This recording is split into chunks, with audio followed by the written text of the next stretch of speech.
Opening the inheritance and the first whisper, the envelope arrived on a Tuesday, thick and formal, smelling faintly of old paper, and something else I couldn't quite place, dust, perhaps, or the faint metallic tang of disuse. My name, James, was etched across the front in a precise, almost anachronistic script. I had been living in a kind of self-imposed exile for months, the quiet hum of my own failures a constant companion. The venture had collapsed, the partnership soured, and the subsequent retreat into myself had felt less like a choice and more like an inevitability. I was adrift, seeking not just a change of scenery, but a profound severance from the man I'd become. The solicitor's letter, tucked within, explained everything with brisk efficiency. A distant relative, a great aunt I barely remembered, had passed away.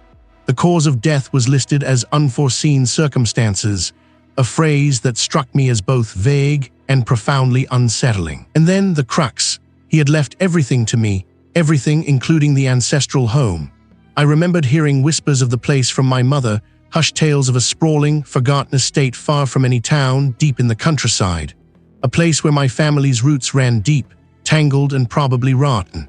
I had dismissed it then as romanticized decay, but now, facing the debris of my own life, the idea of a quiet, isolated haven held an undeniable appeal. A fresh start, a blank slate, that's what I told myself. The drive took longer than I anticipated, the paved roads giving way to gravel, then to a dirt track barely wide enough for my car. The landscape grew progressively wilder, trees crowding in, their branches clawing at the sky. A heavy, humid air pressed down, thick with the scent of damp earth and something else, something acrid like burnt sugar. My phone, long since without signal, felt like a dead weight in my pocket. I was truly alone, and for the first time in a long while, the thought didn't send a jolt of panic through me. Instead, a strange, grim determination settled in my chest. This was it, the end of one road, the beginning of another. The estate gates, when I finally found them, were wrought iron, rusted shut, overgrown with thorny vines. I wrestled with the latch, my hands scraping against the corroded metal, before they finally groaned open.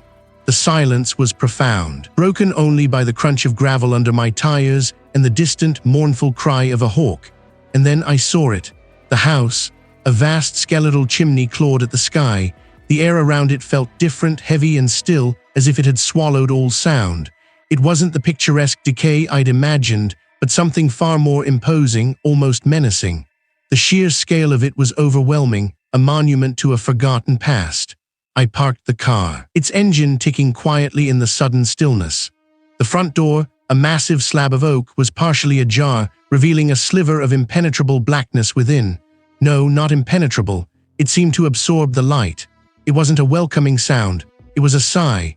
Stepping out, the ground felt soft and spongy beneath my boots, choked with generations of fallen leaves and moss.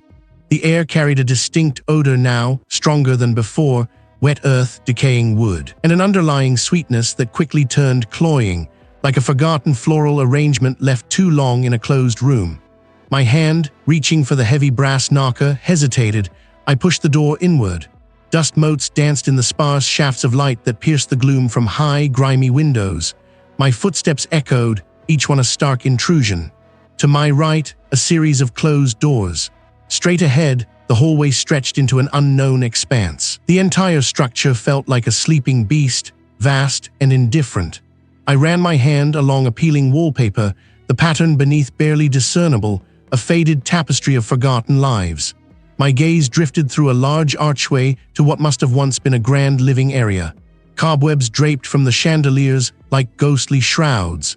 A thick layer of dust coated every surface, obscuring the furniture into indistinct mounds. But it wasn't the dust or the decay that snagged my attention.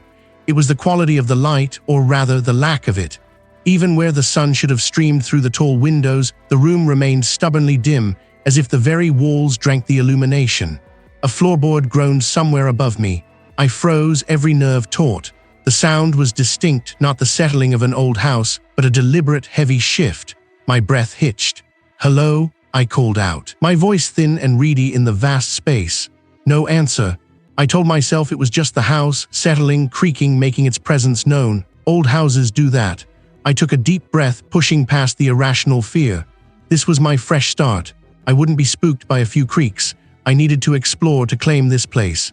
Ahead, another archway narrower than the first led into a smaller room. This one, unlike the others, seemed to be in a state of suspended animation, not merely neglected, but abandoned mid-use.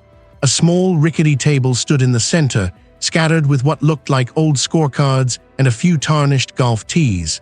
The faint smell of stale cigar smoke clung to the air here, mingling with the pervasive sweetness. Through a grimy window, I could just make out a stretch of overgrown green, dotted with what might have been bunkers. This, I realized with a jolt, must have been part of the decaying golf clubhouse that was once attached to the estate. A grand ambition, long since succumbed to the encroaching wilderness. As I stepped further in, a gust of wind, or perhaps just the house exhaling, swept through the room. A single scorecard, brittle and yellowed, lifted from the table, hovered for a fraction of a second, and then drifted slowly to the floor at my feet. It landed face down.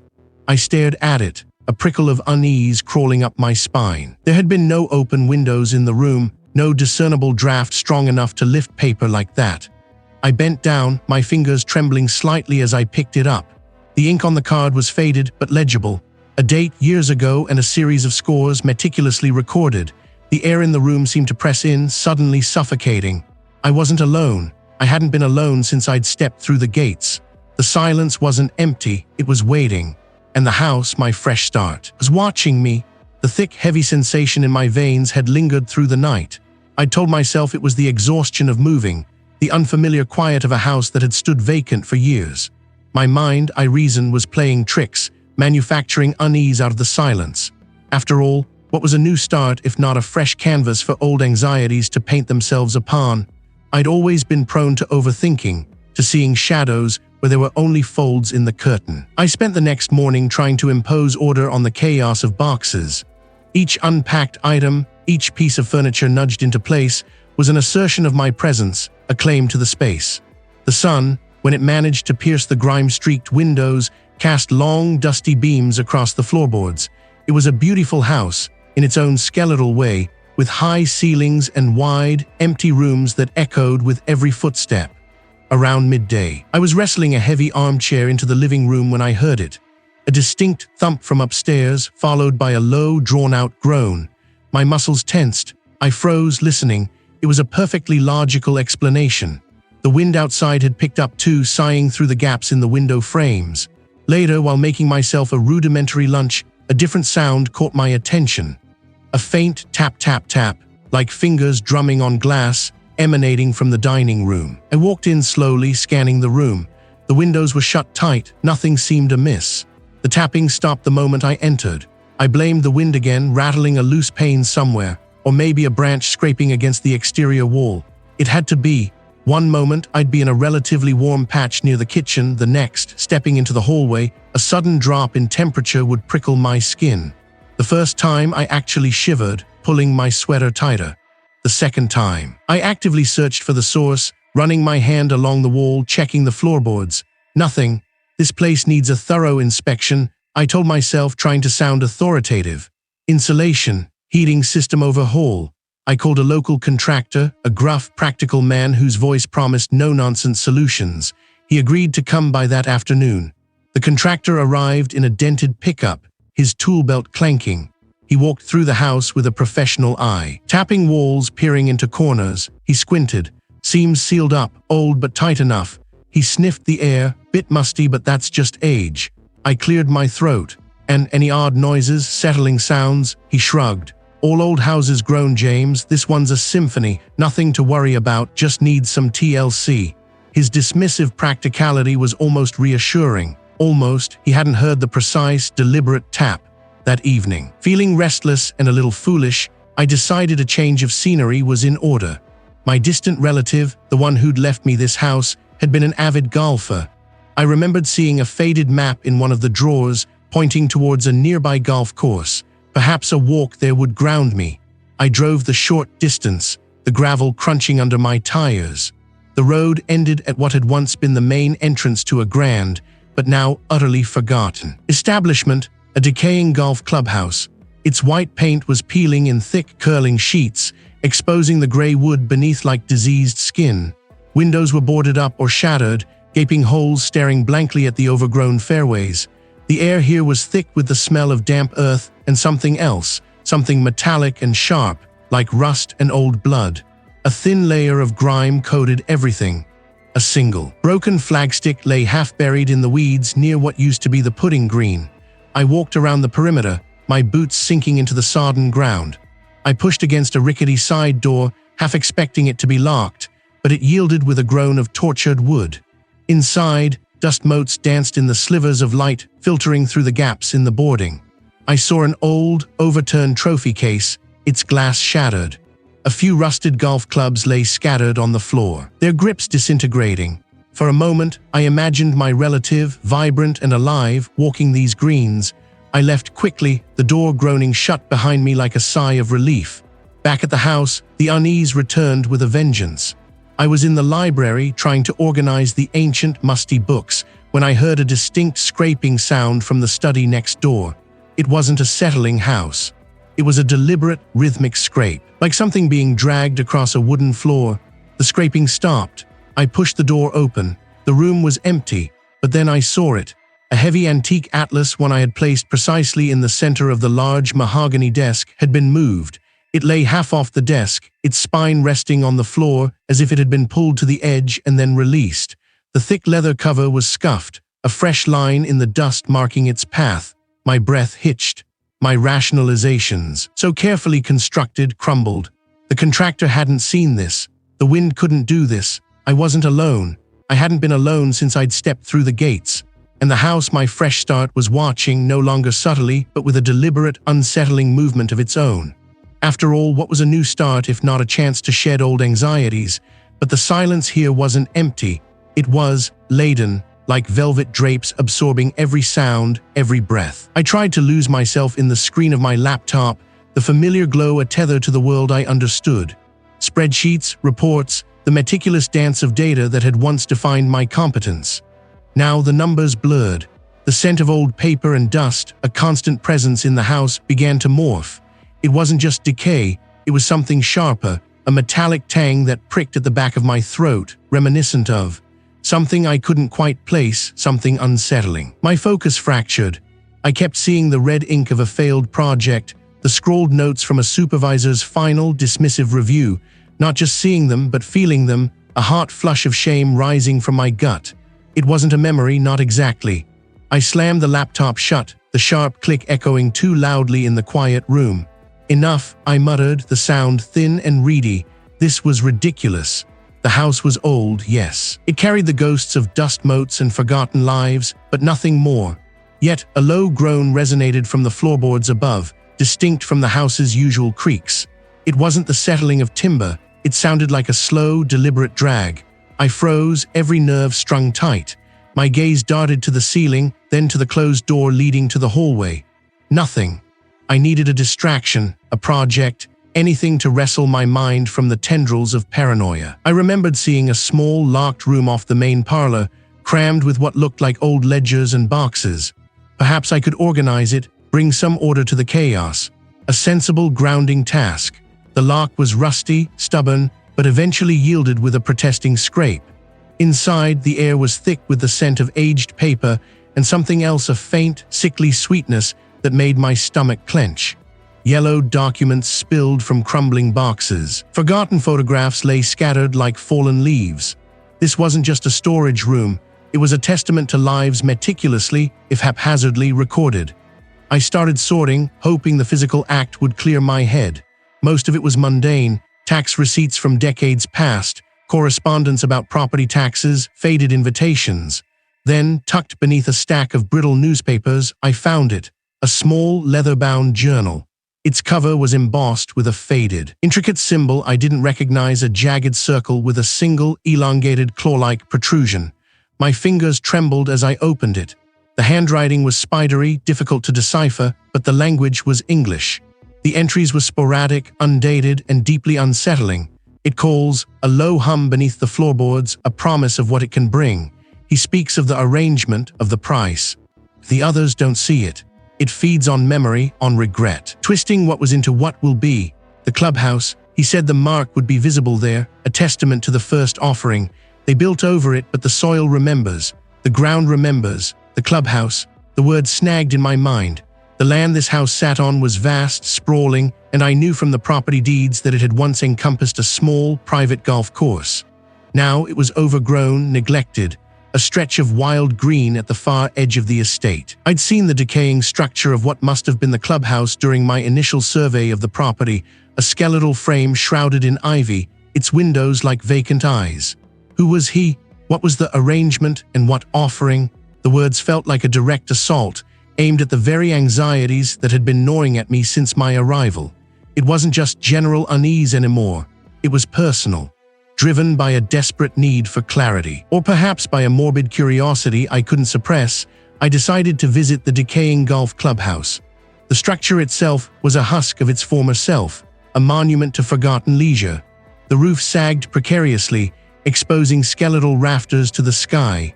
Dust motes danced in the sparse shafts of light filtering through broken windows. There were overturned tables, splintered chairs, and a bar still lined with empty, broken bottles. It felt less like an abandoned building and more like a tomb. My eyes scanned the room, searching for anything the journal might have hinted at. The mark, a testament to the first offering. A shiver ran down my spine. This place felt heavy, burdened by something ancient and sinister. My breath plumed in the cold air. Then I saw it. On the far wall, half obscured by a fallen section of plaster, was a faint, almost invisible etching. It was the same jagged circle with the claw-like protrusion that adorned the journal's cover. My fingers traced the rough lines, a sickening realization dawning on me. This wasn't just a symbol, it was a sigil, and beneath it, scrawled into the crumbling plaster, was a single faded name, Elena. It wasn't speaking words, but it was communicating. It was acknowledging my discovery, confirming its presence. And it felt like a warning, a promise, aimed directly at me. At my regrets, at my very essence. I stumbled back, my heart racing, the journal's cryptic words echoing in my mind. The house, the entity, whatever it was, knew me, and it was just beginning. The clubhouse. The word had echoed in the hollow chambers of my mind since the previous night, a persistent, gravelly whisper that refused to be silenced. I'd seen the decaying structure from a distance, a hunched silhouette against the bruised sky, almost swallowed by the rampant overgrowth at the far edge of the estate. It was a place I'd consciously avoided, a monument to a forgotten leisure, but now a strange, almost magnetic pull drew me towards it. My determination, a brittle thing forged in the crucible of my recent failures, hardened into something resilient. I needed answers, and a cold certainty told me they might reside within those crumbling walls. The walk felt longer than it should have, the air growing heavy with a scent I couldn't quite place: damp earth, decaying leaves, and something else, something metallic and faintly sweet, like old blood. The path, once a manicured gravel drive, was now a treacherous tangle of roots and thorny bushes, forcing me to push through clinging branches that snagged at my clothes. Finally, the trees thinned, revealing the full desolation of the decaying golf clubhouse. It wasn't just old, it was actively dying. The roof sagged in the middle, a gaping maw of missing shingles exposing skeletal rafters. Windows, once proud panes reflecting sunlight, were now shattered eyesores, some boarded haphazardly with rotting planks, others gaping black holes. A rusted sign, barely legible, still hung askew above the main entrance, proclaiming the Blackwood Links. The name felt like a morbid joke. I pushed open the heavy oak door, or what remained of it. It groaned, a mournful sound that seemed to reverberate through the very foundations of the building. Inside, the air was thick, stagnant, carrying the cloying scent of mildew, dust, and something else, something ancient and clouded. My breath hitched. The main reception area was a disaster: overturned furniture, a desk splintered in half, a forgotten coat rack leaning precariously. Dust motes danced in the sparse shafts of light that pierced the gloom, illuminating the ghostly imprints where pictures once hung. My gaze swept across the room, past what must have been a small bar area, now just a counter littered with broken glass and a few petrified bottles. My heart hammered against my ribs, a frantic bird trapped in a cage. I moved towards it, each step raising a small cloud of disturbed dust. It was a small, ornate key made of tarnished brass, resting on a leather-bound book. The book, remarkably preserved despite the surrounding decay, was tucked beneath a loose floorboard that had been dislodged by the falling debris. My fingers trembled as I retrieved it. No title on the spine, just a single, crudely etched symbol on the cover, a gnarled, leafless tree reaching towards a distorted moon. It felt heavy in my hands, not just with its physical weight, but with the burden of its secrets. I found a relatively stable, albeit dust-caked, bench and sat down, carefully opening the journal. The pages, brittle and yellowed, were filled with looping, frantic script, penned in faded ink. The handwriting shifted, sometimes neat, sometimes almost illegible, as if different hands or the same hand in different states of mind had contributed. The first entry was dated over a century ago. It spoke of a pact, a legacy, and a debt owed. The words swam before my eyes, but I forced myself to focus, tracing the lines with a trembling finger. The land demands its due. One entry read, "It feeds on sorrow, on regret. Our bloodline, tainted by the first bargain, is bound to it. We nurture it with our failures, our despair." My breath hitched. My failures, my despair, it was all laid bare. The journal detailed how the entity, referred to only as the root or the collector, was not merely in the house, but of the house, an ancient parasite that had burrowed into the very soil, drawing sustenance from the emotional torment of the family line. It will not permit it. This wasn't just a haunting, it was a living, breathing, malicious inheritance, to make you believe you deserved your fate, that the house was your only sanctuary, even as it devoured your spirit. I flipped to a later page, the handwriting more desperate, more spidery. "My son," he tried to leave. He saw the face of his lost love, heard her condemn him. He turned back. They all turned back. It shows them their deepest shame, their greatest loss. The air in the clubhouse grew heavy, pressing in on me. The dust motes seemed to coalesce, forming vague, shifting shapes in the dim light. A low, guttural hum vibrated through the floorboards, through the very bench I sat on. It wasn't solid, not entirely. It shimmered, a distortion of the air itself, but its form was unmistakable. It was me, or rather a twisted, grotesque mockery of me. My face, but gaunt, eyes sunken. A look of utter defeat etched into every line. This spectral version of myself began to speak, its voice a dry rasp that echoed the contempt I often felt for my own reflection. "You had it all, James, the promise, the future, and you squandered it. Every opportunity, every trust, every hope placed in you, you let them crumble." The words weren't new. They were the very accusations I hurled at myself in the dead of night, the relentless litany of my own shortcomings. But hearing them articulated by this phantom, this manifestation of my deepest, most agonizing regret, was a fresh torment. The phantom me took a step forward, its form solidifying just enough for me to see the tattered suit, the empty pockets, the slump of utter resignation. "You are nothing, James, less than nothing, a shell. What use is there in leaving, to face more disappointment, more eyes filled with pity or scorn? The world out there, it has no place for you. Only here with me can you truly belong." Its eyes, my own eyes, locked onto mine, burning with a terrible, knowing emptiness. The very floorboards seemed to shift beneath me, the walls leaning inward. A sense of profound, paralyzing despair washed over me, a wave so immense it threatened to drown me. I tried to stand, to break free from its gaze, but my limbs felt heavy, weighted down by an invisible force. The journal clattered from my numb fingers, pages splaying open, revealing the horrific truth. The root, the collector, it had found its new host. I am home now, and home, as I well know, is where the heart breaks. The words were not a threat, but a statement of undeniable fact. The house had claimed me, I was trapped, and the entity was just beginning to feast. The despair from the attic encounter had been a suffocating shroud, thick and unyielding. My own eyes, reflected back at me from the monstrous form, were a brand, searing themselves into the tender flesh of my mind. For a long, unmeasured stretch, I simply stood, rooted to the spot, the attic air heavy with a stench like wet ash and forgotten things. But then, a flicker, a pinprick of defiant light in the encroaching gloom. This was happening, it was real, and if it was real, it could be understood, it could be fought. The thought, fragile as a spider's silk, began to unravel the paralysis, replacing it with a cold, desperate resolve. I stumbled back down the narrow attic stairs, my hands scraping against the rough timber, splinters finding purchase in my palms. The house below felt different, not just menacing, but aware. Every creak was a judgment, every draft a cold breath against my neck. I needed answers, a weapon, a shield. My mind, usually a cluttered attic of anxieties, sharpened with a desperate focus I hadn't known I possessed. The first step was information. I clawed through the internet, my fingers trembling on the keyboard. Ancestral home, local history, mysterious deaths, strange occurrences. The search results were a barren landscape of generic links, town council minutes, and irrelevant real estate listings. Nothing. The entity, it seemed, had already scrubbed its digital footprint, or perhaps it had never had one. The Wi-Fi signal, usually robust, began to falter, flickering like a dying candle. Pages loaded slowly, then not at all. My phone, clutched tight in my hand, showed a single marking bar of service. Isolation, swift and insidious, began its work. Frustration clawed at my throat. I needed a human connection, someone who knew more than cached internet pages.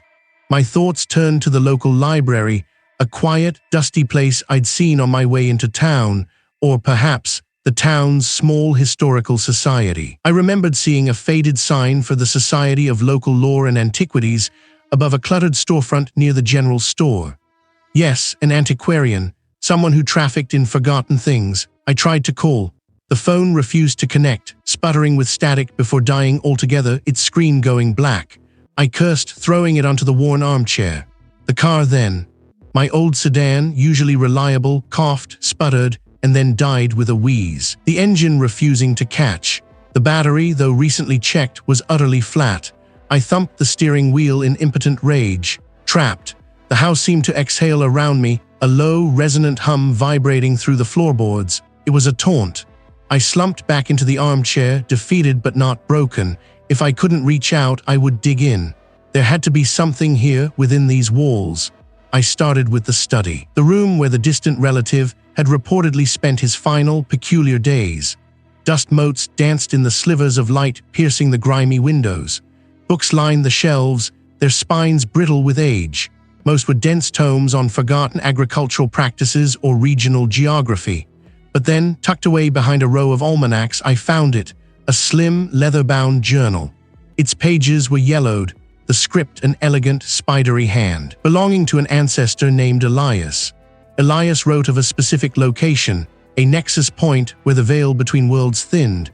He called it the Old Greens, referring to a structure that had once been a prominent feature of the family's land. He described it as a place of great power, both given and taken. Then I saw the name, underlined thrice in faded ink, the decaying golf clubhouse. The golf clubhouse. I'd seen it on old maps of the property. A crumbling ruin on the far edge of the estate, dismissed it as a relic of a bygone era, an abandoned leisure spot. But Elias's words painted a different picture. The roots of the house, he wrote, draw sustenance from the greens. What was planted there thrives here. The entity wasn't just in the house, it was from the land, deeply intertwined with my family's history, perhaps even created or nurtured by them. This was the reveal. My ancestors weren't just victims. They were complicit, or at least intimately involved. The realization was a punch to the gut. I wasn't just inheriting a house, I was inheriting a legacy of horror, a responsibility I never asked for. As I absorbed this terrible knowledge, the house responded. A low groan reverberated through the study, deeper than any structural shift. The air grew heavy, thick with the scent of damp earth and something acrid, like burnt metal. The bookshelves seemed to lane, their contents blurring at the edges as if the very wood was breathing. It burrowed deep, scratching at the edges of my sanity, pulling at threads of my past failures. Weak, alone. I brought this upon myself. The voice was my own, yet distorted, imbued with an impossible age. I clutched the journal, my grip tight. The words on the page seemed to swim, the ink bleeding into indistinct patterns. I could feel its gaze, a palpable weight pressing down from all sides, through the floor. The walls, the ceiling. The house was no longer merely a shell. It was a living, breathing predator, and I was caught in its maw. Every creak was a bone grinding, every draft a hungry breath. The decay wasn't just external, it was internal, eating away at the very fabric of my perception. I could feel the edges of my reality fraying, tearing, threatening to give way to the profound, knowing emptiness that had stared back at me from the attic. I was trapped, utterly and irrevocably, within a nightmare of my own making, or perhaps my ancestors'. The punch wasn't physical, but it left me breathless, staggering against the rough plaster of the hallway wall. My ancestors, complicit. The phrase echoed, a poisoned mantra, twisting the air I tried to draw into my lungs. They weren't just victims, they were architects of this horror, or at least willing participants in its dark genesis. My family, my bloodline, was not merely cursed, but tainted at its very root. The house then wasn't just a place of haunting. It was a cage, a monument to a forgotten crime, and I, the last link, was the final offering. A cold dread seeped into my bones, colder than the drafts that snaked through the old floorboards.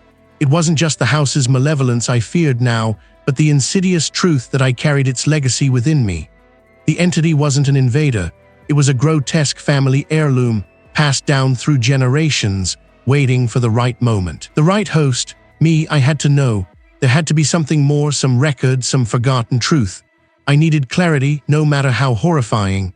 My search led me away from the main house, guided by a strange, almost magnetic pull. It wasn't a conscious decision, more like an instinctual homing beacon, a primal urge to follow a scent too faint for ordinary senses. I walked past the overgrown gardens, past the skeletal remains of what might have once been a fountain, towards a structure barely visible through the thicket of gnarled oaks. It was the decaying golf clubhouse. The building sagged under the weight of time and neglect. Its once grand entrance, now a gaping maw of splintered wood, seemed to exhale a sigh of damp rot and forgotten ambition. The air here was heavy, thick with the smell of mildewed fabric, stale tobacco, and something else, something metallic and faintly sweet, like old, dried blood. Rusting clubs lay scattered on the floor of what must have been the pro shop, their grips eaten away by rodents. Cobwebs, thick as shrouds, draped from every corner, swaying imperceptibly in the still air. Each step I took sent a shower of plaster dust sifting down from the ceiling. A deep thrumming began in my ears, a low vibration that seemed to emanate from the very earth beneath my worn boots. It wasn't a sound I could hear with my ears, but a pressure against my eardrums, a resonance in my chest. I pushed deeper into the clubhouse, my hand brushing against a wall that felt slick with grime. In what must have been an office, behind a desk overturned years ago, lay a small, lead-lined chest, half buried under a pile of desiccated scorecards. Its latch was rusted solid, but the wood of the desk had rotted through, allowing me to pry it open with a shard of broken glass. Inside, nestled in brittle velvet, were not jewels or gold, but documents, parchment, yellowed and fragile, covered in faded script. A leather-bound journal, its pages brittle as dry leaves. I unfolded the parchment first, my eyes straining in the gloom. It was a covenant written in my ancestor's hand generations ago. Not a pact with a demon, no. Something far more intimate, more horrifying.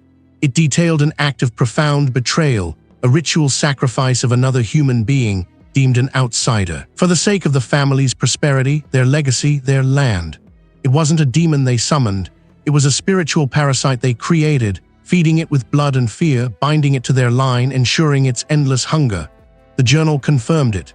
Page after page, the sprawling, increasingly frantic hand of my ancestor detailed the entity's growth, its demands, its slow, insidious takeover of their minds, their wills.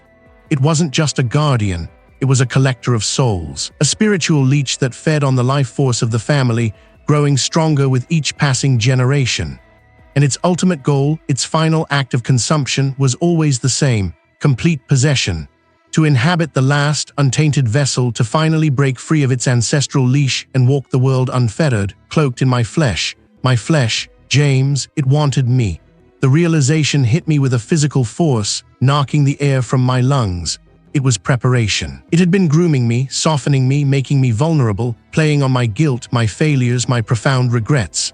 My inability to hold onto a job, my broken relationships, the isolation I'd sought in this house. It wasn't just my life falling apart. It was its work, meticulously orchestrated, eroding my defenses, making me the perfect host. I was a fruit ripening on the vine, ready to be plucked.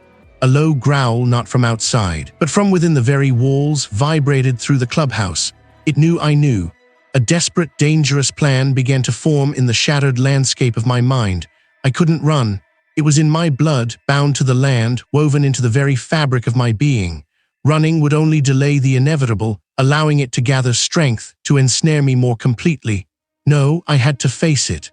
The covenant spoke of blood, of sacrifice, of binding. To break the bond, to sever this ancestral sin, I would have to offer something in return. Not another life, never that, but something of myself. A profound personal sacrifice, a confrontation with the deepest, most festering wound of my own soul. I had to sever the ties that bound me to my past failures, to the guilt that made me so vulnerable. I had to become something utterly new, something it couldn't consume. It would be an act of defiance, a tearing away of the very fabric of my being. A sacrifice of the self I had become. It would hurt, it would be terrifying, but it was the only way. I had to reclaim myself or be utterly lost. The clubhouse groaned around me, a symphony of decay and ancient hunger. The entity was stirring, its patience worn thin. The time for the final confrontation was upon me. The phrase, complicit, had been a blow, but it had also been a spark. It ignited something cold and hard deep within me, a defiance I hadn't known I possessed. My ancestors had built this cage, but I would be the one to dismantle it. I clutched the heavy, tarnished silver locket, its cold metal digging into my palm, a small, forgotten relic I'd found tucked away in a dusty volume of family history. It hummed with a faint, almost imperceptible tremor, a sympathetic vibration to the house's own malignant pulse. This was my last gamble, my desperate measure. The house seemed to sense my resolve. The air grew heavy, thick with the scent of damp earth, and something acrid, like old pennies left out in the rain. Each step I took down the main corridor was met with a groan from the floorboards, not the usual settling of an old structure, but a deliberate, resisting protest. The portraits lining the walls, usually blurred specters in the gloom, seemed to sharpen, their eyes following my progress with an unnerving intensity. Their faces, once merely distant relatives, now felt like a gallery of silent accusers, their complicity etched into their painted visages. I pushed through a door that had never been there before, a heavy oak panel concealed by what I now realized was an illusion of crumbling plaster. It opened into an impossibly long, narrow passage, the floor slanting downwards, slick with a glistening film that caught the meager light from my flickering lantern. The walls here weren't plaster or wallpaper, but rough-hewn stone. Sweating cold moisture, my breath plumed in the frigid air. The house was not just old, it was deeper, larger, more labyrinthine than I could have imagined. This wasn't just a home, it was a tomb, a trap. The passage twisted, then opened abruptly into a cavernous space. My feet crunched on something gritty, a mixture of shattered glass and dried leaves. This was it. This was the decaying golf clubhouse. It lay submerged within the ancestral home, a forgotten wing, perhaps, or a space warped and consumed by the entity's influence. The grand fireplace at one end was choked with crumbling brick and ancient bird nests. Lounge chairs, their upholstery rotted to threads, slumped like broken figures. The faint, sweet smell of rot and old spirits hung heavy, mixed with something else, something metallic and sharp that scraped against the back of my throat. The space was immense, a silent monument to faded leisure, now a staging ground for a horror I barely comprehended. And then it began. I rare failure, James, always have been. The air grew heavy, pressing down on me, stealing the oxygen from my lungs.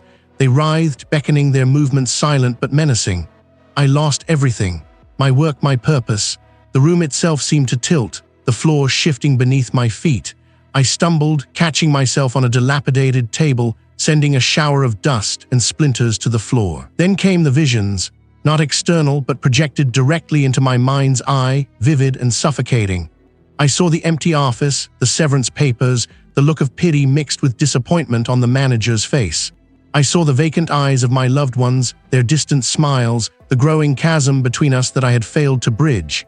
Each image was a fresh wound, each failure a nail driven deeper into my resolve. You think you can fight this? You are nothing, less than nothing. They were my own voice, my own fears made manifest, clawing at the edges of my sanity. It had no eyes, no mouth, yet I felt its gaze, its insatiable hunger. My knees buckled. A wave of profound despair washed over me, a feeling of utter futility so crushing it threatened to extinguish the last flicker of my will. My ancestors were complicit. I was a failure. What hope did I have against something so ancient, so pervasive, so intimately familiar with the topography of my own broken spirit? The locket fell from my nerveless fingers, clattering onto the gritty floor, its faint hum dying. Then a flicker, a memory of the old man's notes scrawled in faded ink: sever the anchor, break the thread, starve the root. The locket wasn't just a trinket, it was a key, a connection perhaps, or a countermeasure. My plan was a desperate one, born of a single, half-understood passage in an ancient diary. With a ragged gasp, I forced myself upright. My legs trembled, but I stood. It hated my defiance. Good. I lunged for the locket, snatching it from the floor. I jammed my thumbnail into the tiny catch, forcing it open. Inside, nestled on a faded velvet bed, was not a photograph, but a small, desiccated sprig of some unknown, brittle herb, wrapped in a scrap of parchment covered in symbols I didn't recognize. The entity shrieked, a soundless scream that vibrated in my teeth, a pure blast of malevolent force that slammed into me, throwing me back against the crumbling bar. My head hit the wood with a sickening thud, stars exploding behind my eyes. The locket flew from my hand, skittering across the floor. But through the haze of pain, I saw the sprig. It glowed faintly, a tiny ember in the encroaching gloom, pulsing with a faint, defiant light. It was alive, or it was meant to be. With a final, desperate surge of adrenaline, I crawled towards it, ignoring the pain, ignoring the entity's furious, formless assault. My fingers closed around the fragile, glowing herb. I ripped it free from the parchment, crushing it in my fist. The scent that burst forth was pungent and earthy, bitter and sharp, like ancient pine needles, and something metallic, like a fresh wound. The whispers had swollen into a monstrous symphony, my own voice, twisted and amplified, accusing me from every splintered beam and stained pane of the decaying golf clubhouse. The air grew thick, like breathing wet wool, and the shadows before me, a formless, towering presence, seemed to drink the very light. You always do. I tasted ash and dust. My knees wanted to buckle, but a stubborn spark, a sliver of defiance I hadn't known still existed, flared within me. I remembered the stained, brittle pages of the ancestral journal, the one I'd found tucked behind a loose brick in the manor's crumbling hearth. He wrote of the entity as a parasite of despair, a thing that fed not on blood or flesh, but on the raw, open wounds of the soul. He hadn't defeated it with force, but with a terrible, absolute denial. He had burned everything, not just a house, but his own memories, his identity, a self-immolation of the spirit. It showed me my father's disappointed gaze, the empty chair at the board meeting, the mocking laughter of a former colleague. It tried to make me relive every moment I had ever felt small, inadequate, utterly alone.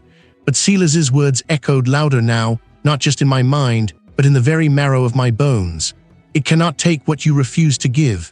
It starves on indifference. I looked around the collapsing clubhouse, its former grandeur long devoured by rot and time.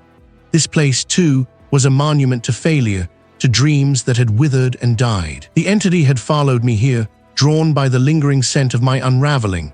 It was a mirror, reflecting my deepest fears back at me, amplifying them until they threatened to swallow me whole.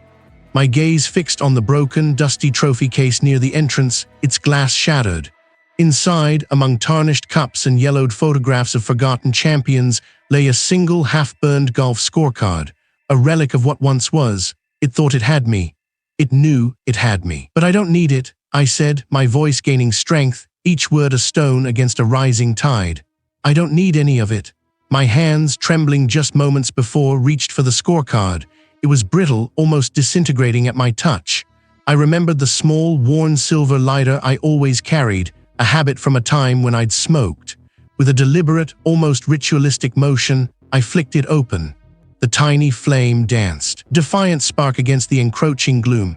It was fear, I realized, not my fear, but its fear of being denied. I held the flame to the scorecard. The paper caught quickly, curling into black ash, the numbers and names dissolving into nothingness. The smell was acrid, burning paper and something else, something cloying and ancient, like rot and forgotten graves. Then I started to move, towards the wall, towards the crumbling wooden panels, towards the tattered drapes. I set fire to a loose curtain, then a stack of old, water-damaged magazines. The flames licked upwards, orange against the encroaching black. The entity shrieked, a sound that tore at the fabric of my mind, not with pain, but with pure, unadulterated rage. My head cracked hard, and a searing pain bloomed across my scalp, but I barely registered it. I felt its desperation, its frantic efforts to reassert control, to drown me in despair. But I was denying it, refusing it the meal it craved. The fire spread with astonishing speed, fueled by the dry rot and decades of neglect. Smoke billowed, stinging my eyes, burning my throat. The wooden floorboards creaked and groaned, and I could hear the structure beginning to give way. The clubhouse was collapsing, becoming a pyre, and with it, the entity's anchor to this place, to me, was burning. I stumbled out into the cool, damp night air, leaving the inferno behind. The clubhouse was a roaring blaze, a beacon of destruction against the moonless sky. Heat radiated outwards, a physical force that scorched my skin. I didn't look back. I couldn't. My head throbbed, a steady drumbeat of agony. My clothes were singed, my hands raw from the heat, but the internal silence was deafening. I was free, or so I told myself. As I walked away, the orange glow painting the distant trees in stark, shifting patterns, I felt something else. The entity was gone, or at least, no longer tethered to me, but it had taken something with it, something irreplaceable, the ability to feel truly safe, truly at peace. The world seemed sharper now, almost painfully so. I glanced at my reflection in a still puddle, illuminated by the distant flames. My face was gaunt, streaked with soot and blood. My eyes, though, were what truly unsettled me. They held a vacant, knowing quality, as if they had seen too much, understood too little, and were forever changed. I was James, but I was not the James who had first arrived at the ancestral home, seeking a quiet escape. That man had burned away with the clubhouse, with the entity's final, desperate shriek. What remained was a shell, an echo, carrying the ghost of a freedom bought at an unimaginable price.